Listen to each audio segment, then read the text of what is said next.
Hello everyone, इस video में बात करेंगे अबाउट बिज़नेस ईमेल्स। हम बिज़नेस कम्युनिकेशन की बात कर रहे थे और बिज़नेस लेटर्स हमने ऑलरेडी डिस्कस किए हुए हैं। सो आप वो वीडियो देख सकते हैं। बाकी कम्युनिकेशन के तमाम वीडियोस अवेलेबल है, प्लेलिस्ट में जाके आप देख सकते हो। सो बिज़नेस कम्युनिकेशन की हमने बात की थी कि बिज़नेस कम्युनिकेशन वो कम्युनिकेशन है जो कि टेक्स प्लेस होता है विद इन बिजनेसेस के अंदर, कंपनीज के अंदर। और कौन लोग इन्वॉल्व होते हैं वहाँ पे? स्टेक होल्डर्स होते हैं, वहाँ पे क्लाइंट्स होते हैं, वहाँ पे कस्टमर्स होते हैं, वहाँ पे डोनर्स होते हैं, वहाँ पे मैनेजर्स होते हैं। या सारे लोग इन्वॉल्व होते हैं किसी भी बिज़नेस कम्युनिकेशन के अंदर।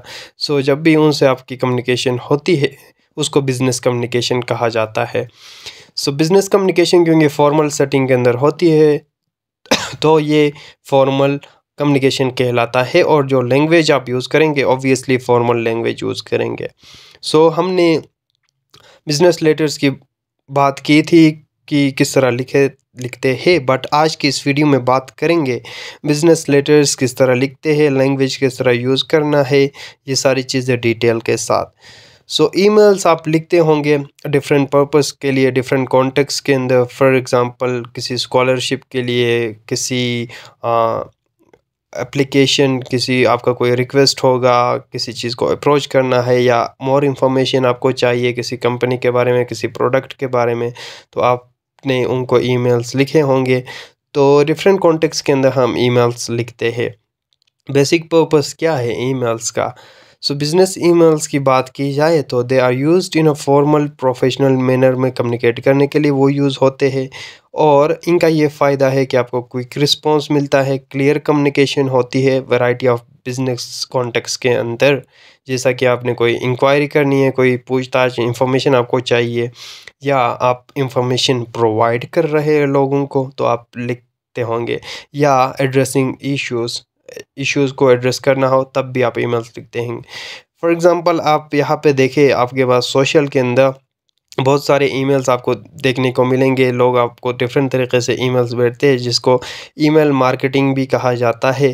तो कोई किस चीज़ का एडवर्टाइज़ कर रहा होता है, कोई क्या, इस तरह के ईमेल्स आपको देखने को मिलेंगे। सो कंपोज करना भी मैं आपको सिखा दूँगा, डोंट वरी अबाउट दैट। सो हम बात कर रहे थे डिफरेंट पर्पस होता है इंक्वायरी करने के लिए, इंफॉर्मेशन प्रोवाइड करने के लिए, या समटाइम्स परसुएड करने के लिए कि आप हम ईमेल मार्केटिंग की जिसकी बात कर रहे हैं कि आप हमारी ये प्रोडक्ट है, कोई कंपनी आपको ईमेल भेजता है कि हम ये प्रोडक्ट भेज रहे हैं या प्रोडक्ट ले रहे, इस तरह के पर्पसेस हो सकते हैं। सो किसी भी बिज़नेस ईमेल्स की फीचर्स की बात की जाए तो ऑब्वियसली ये फॉर्मल कम्युनिकेशन है तो प्रोफेशनल टोन का होना लाजमी है। पोलाइट हो, प्रोफेशनल टोन हो जब भी आप मैसेज लिखे, क्लैरिटी हो आपके मैसेज में, यानी 7 C's इधर अप्लाई कर ले। 7 C's of effective communication: conciseness, correctness, consideration, courtesy, completeness, ये सारी चीज़ें। और स्ट्रक्चर फॉर्मेट आपने फॉलो करना होता है एक प्रॉपर फॉर्मल कम्युनिकेशन के अंदर। लैंग्वेज को हम देखते हैं, language and tone in business emails के अंदर पोलाइटनेस का होना लाजमी। Use polite language even when expressing dissatisfaction. अगर आपने किसी बिज़नेस के अंदर किसी कंपनी के साथ कोई डिससेटिस्फेक्शन शो करना है और आप उनको मैसेज लिख रहे हैं, तो तब भी आपका लैंग्वेज बहुत ही पोलाइट होना चाहिए, आपका टोन बहुत ही पोलाइट और पॉजिटिव होना चाहिए। इवन आप देखे हैं कि कंपनीज आपको समटाइम्स, इंस्टीट्यूशन आपको ईमेल्स भेजते हैं। देख लेता हूँ, अभी सर्च करने में मुझे टाइम लगेगा। तो समटाइम्स इस तरह के when you applied for a job, scholarship या किसी चीज़ के लिए, प्रोग्राम कोर्स के लिए अप्लाई किया होगा, तो वो कंपनी ने आपको रिजेक्ट किया होगा, तो तभी एक मैसेज आता है वो सॉरी वाला, कि जिसमें आप कहते हैं कि we are regretting to inform you that you have not been selected. पहले तो बड़ी तारीफ़ें करते, देखे किस तरीके से वो कंपोज करते अपने ईमेल को। पहले आपकी तारीफ़ करेंगे कि you was one of the stable candidate, but high competition होने की वजह से हम आपको शॉर्टलिस्ट नहीं कर पाए। तो इफ़ेक्टिव कम्युनिकेशन कहलाता है। उन्होंने आल्दो ये रिजेक्शन मेल आपको भेजा है, बट उनकी लैंग्वेज बहुत ही पॉजिटिव है, टोन उनका अच्छा है। सो इस तरह प्रोफेशनल ईमेल्स लिखते हैं। प्रोफेशनलिज्म का मुजाहिरा करना है, स्लैंग, शॉर्ट फॉर्म, इमोजीज या कैजुअल लैंग्वेज बिल्कुल भी यूज़ नहीं करना, क्योंकि ये फॉर्मल कम्युनिकेशन है। क्लैरिटी होनी चाहिए, कि स्ट्रेट फॉरवर्ड आप डायरेक्ट बता सके, ठीक है, एंड कन्वे करे अपने मैसेज को क्लियरली। एक प्रॉपर फॉर्मेट फॉलो होता है ईमेल, बिजनेस ईमेल लिखने का। सो ऑब्वियसली इस तरह आप देखेंगे यहाँ पे when I go there to compose, यहाँ पे टू यानी जिसे आप लिख रहे हैं वो सब्जेक्ट लिखेंगे। यहाँ पे जितने मोर ऑप्शंस नहीं है। सो ऑब्वियसली सेंडर में ही हूँ, मेरा ईमेल बाय डिफ़ॉल्ट इधर आएगा सेंडर। ऑब्वियसली रेसिपिएंट जिसको आप लिख रहे हैं उसका ईमेल टाइप करेंगे, सब्जेक्ट के अंदर आप अपना पर्पस बताएंगे कि क्यों लिख रहे हैं वो ईमेल। फिर आने वाले इसमें आप पूरे अपनी मैसेज को कंपोज करेंगे, फिर सेंड करेंगे। अच्छा, कहाँ पे थे हम लोग? बात कर रहे थे फॉर्मेट की। तो obviously from the senders email subject की हमने बात की थी।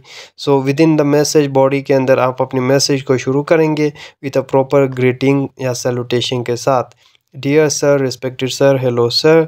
ओपनिंग स्टेटमेंट में डायरेक्ट पर्पस बताएंगे, I am writing this email to inform you about, या I want information related to this scholarship etcetera. Body के अंदर डिटेल्स बता देंगे, एक पॉजिटिव नोट के साथ एंड करेंगे, I am hoping for a positive response या प्रॉम्प्ट रिस्पॉन्स, एंड आखिर में अपना सिग्नेचर। एक सैम्पल्स को हम देख लेते हैं, इसका क्या पर्पस है, किस कॉन्टेक्स्ट में लिखी गई है। सब्जेक्ट इसका है जी फॉलो अप लेना है।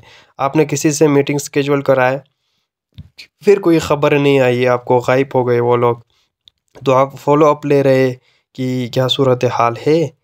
तो आप उनको लिख रहे, dear Mrs Taylor, not Mrs, Miss Taylor, I hope you are well, I want to follow up on my previous request to schedule a meeting to discuss our upcoming project collaboration.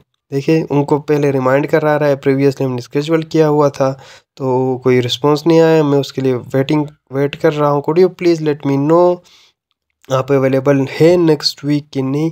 फिर positive note के साथ and कर रहा है, thank you for your attention and I look forward to our discussion, best regards XYZ। दूसरा sample है, इसका context क्या है, सब्जेक्ट की किसके लिए लिख रहा है, पर्पस है जी इंक्वायरी करनी है कि कोई प्रोडक्ट आपकी कंपनी में अवेलेबल है या नहीं है। सारी चीज़ें वही फॉलो होंगे फॉर्मल लेटर के। डियर कस्टमर सर्विस टीम को वो लिख रहा है, ग्रीटिंग किया, फिर अपना पर्पस बताया, I am interested in purchasing model, ये मॉडल प्रिंटर मैंने लेना है लेकिन आपके स्टॉक में ये नहीं था, वेबसाइट पे मैं गया हुआ था। Could you please let me know when it will be available, कब ये प्रोडक्ट अवेलेबल होगा। सो आई शैल बी थैंकफुल और thank you for your assistance, sincerely XYZ। एक और सैंपल है, आपने कंफर्मेशन करना है एक अपॉइंटमेंट की। आपने कोई अपॉइंटमेंट दिया 15 नवंबर 2024 को, आपने इस चीज़ को कंफर्म करना है। Dear doctor Carter, this emails finds you well. इस तरह डिफरेंट वे में आप स्टार्ट कर सकते हैं। To confirm my appointment with you on November 15 2024 at 2 PM, please let me know if there are any documents or information I should bring along to facilitate our discussion. Thank you and I'm looking forward to our meeting. Thank you. Regards, Sarah. So I hope you get the idea. Thank you for watching this video.